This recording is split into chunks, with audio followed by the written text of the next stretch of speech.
প্রিয় শিক্ষার্থী বন্ধুরা, আজকে আমরা লং কেসের গল্প শুনবো, লং রেসের না।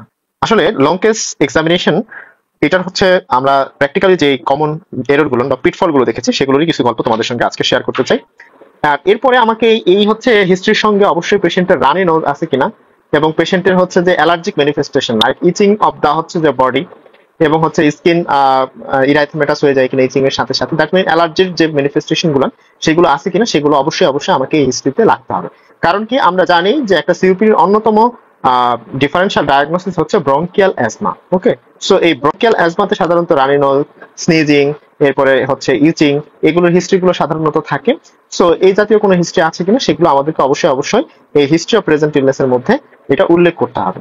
এবং এই যে এখানে একটা কথা বলা আছে যে হচ্ছে যে মর্নিং এর ক্ষেত্রে হচ্ছে যে কাফ বেশি হয় নাকি হচ্ছে রাতের বেলা কাফ বেশি হয়, এগুলোর ব্যাপারে ছোটখাটো ব্যাপারে আমাদেরকে খেয়াল করতে হয়।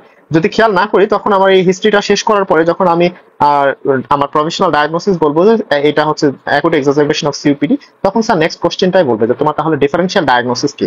যখন আমি ব্রঙ্কিয়াল অ্যাজমা এবং হার্ট ফেলিয়ার বলবো তখন কিন্তু স্যার বলবে যে এই কেসটা কেন ব্রঙ্কিয়াল অ্যাজমা নয় বা এই কেসটা কেন একটা হার্ট ফেলিয়ারের কেস নয়। যদি আমার হিস্ট্রি অফ প্রেজেন্ট ইলনেসে আমি এই কথাগুলো লিখে আসি যে there is no runny nose, sneezing, itching of the body, তাহলে আমি তখন স্ট্রংলি বলতে পারবো যে পেশেন্টের অ্যালার্জিক ম্যানিফেস্টেশন নাই, যার কারণে আমি এটাকে ব্রঙ্কিয়াল অ্যাজমা বলি। আদার অন্যান্য ফিচার থাকবে, এক্সামিনেশনের কিছু ফিচার থাকবে ইত্যাদি ইত্যাদি। আবার স্যাররা কোশ্চেন করতে পারে যে why not this the case of ALVF মানে অ্যাকুট লেফট ভেন্ট্রিকুলার ফেলিয়ার। তো তখন আমি বলতে পারবো যে পেশেন্টের হচ্ছে যে অর্থোপনিয়া বা লাইং পজিশনে ব্রেথলেসনেস ছিল না, চেস্ট পেইন ছিল না, যার কারণে আমি এটাকে হচ্ছে যে অ্যাকুট লেফট ভেন্ট্রিকুলার ফেলিয়ার বলতে পারি। তখন কিন্তু স্যারেরা এটাকে মোরলি মানে সুন্দরভাবে অ্যাকসেপ্ট করবে, পরীক্ষাটা আরো সুন্দর হবে।